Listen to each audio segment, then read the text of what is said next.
Ethical values of contemporary global politics, સાંપત વૈશ્વિક રાજકારણના નૈતિક મૂલ્યો. હવે યુપીએસસીમાં જ્યારે ઇન્ટરનેશનલ રિલેશન્સમાં તમે કન્ટેમ્પરરી સાંપ્રત વૈશ્વિક રાજનીતિની વાત કરો ને, ત્યારે એ લોકો સ્ટાર્ટ કરે છે વર્લ્ડ વોર 2થી. ઓકે, વર્લ્ડ હિસ્ટ્રીને એ લોકો બિફોર વર્લ્ડ વોર 2 ને આફ્ટર વર્લ્ડ વોર 2 જ ગણે છે. વર્લ્ડ વોર 2 પછીનો જે ઇતિહાસ થયો એને કરંટ ટાઈમ્સમાં જ ગણાય છે. તો હું સ્ટાર્ટ કરું છું વર્લ્ડ વોર 2થી. વર્લ્ડ વોર 2માં એક તો નીતિગત બધું નેવે રખાઈ ગયું હતું, પણ એના પછીથી આપણે સ્ટાર્ટ કરીએ તો વર્લ્ડ વોર 2નો જે એન્ડ થયો એ ન્યુક્લિયર બોમ્બથી થયો, ન્યુક્લિયર વેપનથી. હવે ન્યુક્લિયર વેપન માટે એક બહુ એથિકલ ડિલેમા હતો, વૈચારિક દ્વિધા, નૈતિક દ્વિધા હતી એ લોકોમાં કે સારી વસ્તુ છે કે ખરાબ છે. તો એ લોકોએ વિચાર એવો હતો કે એવડો બોમ્બ બનાવી નાખો કે પછી ફ્યુચરમાં કોઈ આક્રમણ કરતાં પહેલાં 100 વાર વિચારે, તો એટલું મોટું શસ્ત્ર બનાવી નાખીએ કે ભવિષ્યમાં ક્યારેય યુદ્ધ જ ન થાય. હવે એવું તો કોઈ શસ્ત્ર હોય નહીં જેના બનાવવાથી પછી કોઈ યુદ્ધ ન થાય, એનાથી મોટું શસ્ત્ર બનવાનું જોઈએ.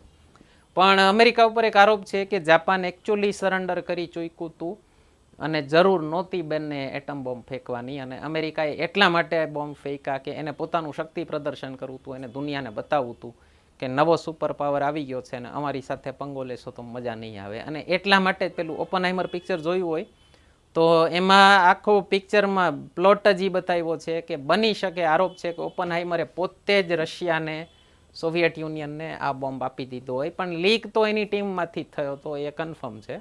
અને શું કામ લીક કરી દીધો હતો સોવિયત યુનિયનને? એ લોકોએ, અમેરિકાએ જે બોમ્બ ફેંક્યો ને જાપાન ઉપર, એનાથી એ લોકો ડગાઈ ગયા, સાયન્ટિસ્ટ લોકો, કે અમને એમ હતું કે અમે હિટલરથી બચાવવા માટે સારા લોકોને મોટો શક્તિશાળી શસ્ત્ર આપીએ છીએ, પણ આ લોકો હિટલર જેવા જ નીકળ્યા, જાપાન ઉપર ફાલતુમાં કોન્સ્પિરસી થિયરી છે. તો એટલે શક્તિનું બેલેન્સ બનાવવા માટે, પાવરનું સંતુલન રાખવા માટે એ લોકોએ જ લીક કરી દીધો એવો આરોપ છે સોવિયત યુનિયન ઉપર.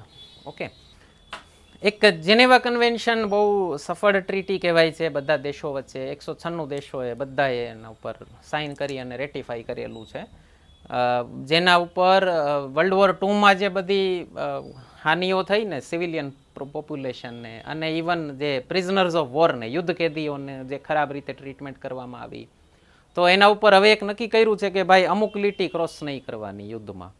અને જે વેપન્સ ઓફ માસ ડિસ્ટ્રક્શન કહેવાય, સામૂહિક સંહારના શસ્ત્રો, એને ખતમ કરવા માટે દુનિયાના ઘણા બધા બોડીઝ ઘણું બધું કામ કરે છે. જેમ કે આ ન્યુક્લિયર વેપન માટે જ 2 ટ્રીટી થયેલી છે, પીટીબીટી ને સીટીબીટી અત્યારે ચાલુ છે. આપણે ઇન્ટરનેશનલ રિલેશન્સમાં અમે લોકો ક્લાસરૂમમાં ડિટેલમાં ડિસ્કસ કરીએ છીએ આ બધું.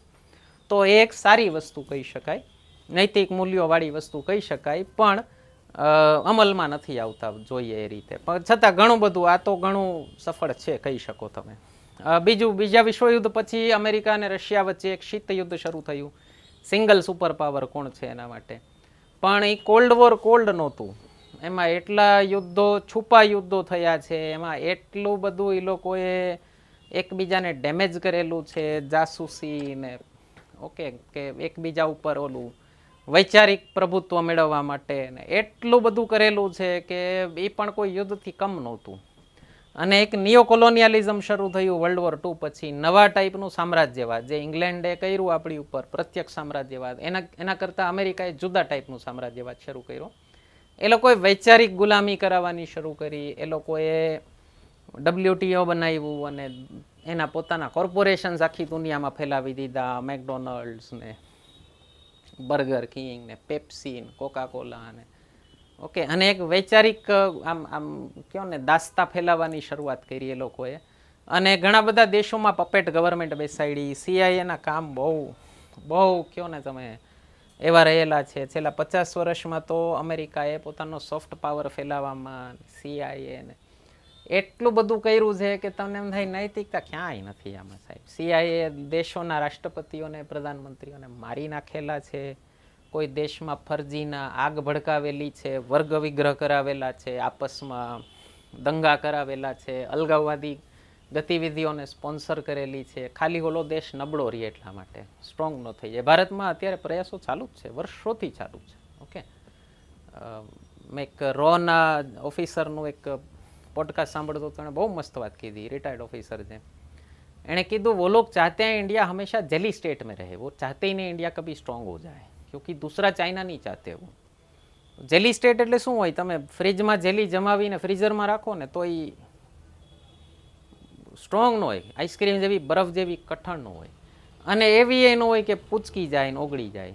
તો એ કે છે ઇન્ડિયાને એ લોકો એવું ઈચ્છે છે કે તમે ડેવલપ થઈ જાઓ, પણ સાઉથ કોરિયા જેવા ડેવલપ થાવ. તમે તાર પૈસા કમાઈ લ્યો, તમારી ઇન્ફ્રાસ્ટ્રક્ચર પેદા કરી લ્યો, પણ તમે કોઈ નડો નહીં અને આજીવન અમેરિકા ઉપર નિર્ભર રહ્યો તમારી આત્મરક્ષા માટે, સેલ્ફ ડિફેન્સ માટે. એટલા જ પૈસાદાર થાવ, એનાથી વધુ પૈસાદાર ન થાવ. ભારત રૂલ્સ તોડવા માગે છે, ભારત ફરીથી સુપર પાવર બનવા માગે છે. તો ભારતમાં અશાંતિ ફેલાવવાના પુષ્કળ પ્રયાસો ચાલુ છે, અને આવનારા 10-15 વર્ષ 20 વર્ષ ભારત માટે બહુ આકરા રહેવાના છે. ઓકે, લખી લેજો મારી વાત, બરાબર? તો એમાં ક્યાંય નૈતિકતા એમાં ક્યાંય જળવાતી નથી. એક મોટી કઠણાઈ છે ઇન્ટરનેશનલ લોની, કે એને પાલન કરાવવા બહુ અઘરા હોય. ઓકે, બીજા દેશને તમે હાથ મળીને ન કરાવી શકો, બાર્ગેન કરવું પડે, ઘણું બધું ચાલતું હોય એમાં. આતંકવાદ આપણા સમયની એક બહુ મોટી સમસ્યા છે, અને ઘણા આપણે તો પાડોશમાં જ છે, તો ક્યાં આગળ જવું? સ્ટેટ સ્પોન્સર ટેરરિઝમ હોય છે, સરકાર જ એને સ્પોન્સર કરતી હોય છે, તો એમાં ક્યાંય નૈતિકતા ન જળવાય. અને પાછા ધોળિયા દેશો 9/11નો હુમલો 2001નો ન થયો ત્યાં સુધી એ લોકો માનતાય નહોતા કે આતંકવાદ કોઈ વૈશ્વિક સમસ્યા છે. એ લોકો ભારતને એમ કહેતા હતા તમારી લો એન્ડ ઓર્ડરની સમસ્યા છે. ઓકે, તો આશા કરીએ છીએ તમને પસંદ આવે છે લેક્ચર સિરીઝ. કોઈ ક્વેશ્ચન હોય કમેન્ટ સેક્શનમાં પૂછી લેજો. ચેનલ સબસ્ક્રાઈબ ન કરી હોય તો કરી લેજો. મિત્રો સાથે શેર કરવાનું ભૂલતા નહીં. અને આપણી બંધારણ લેક્ચર સિરીઝ આવી ગઈ છે, ન જોઈ હોય તો જોઈ લેજો. વૈદિક મેથ્સની લેક્ચર સિરીઝ મારા ફાધરની યુટ્યુબ ઉપર પડી છે, એ પણ જોઈ લેજો.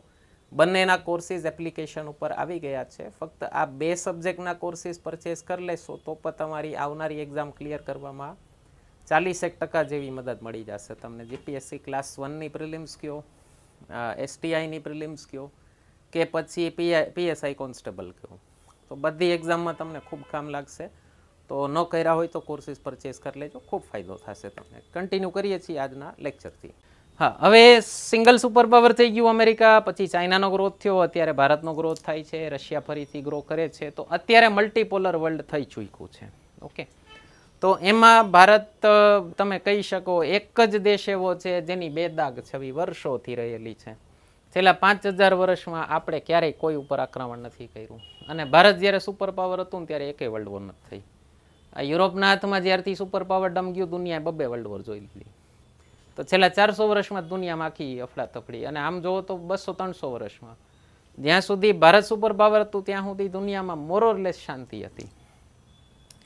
આપણે કહીએ છીએ અમે સુપર પાવર નથી થવા માંગતા, અમે વિશ્વગુરુ થવા માંગીએ છીએ, અથવા વિશ્વબંધુ. અમે આખી દુનિયાના મિત્ર છીએ, તકલીફ હોય આવજો, યથાશક્તિ મદદ કરશું. અમે કોઈને ક્યારેય નડવા જવા નથી, પણ અમને કોઈ નડશે, કોઈ ના કિસી કો છેડેંગે નહીં, પર કોઈ છેડેગા તો છોડેંગે નહીં.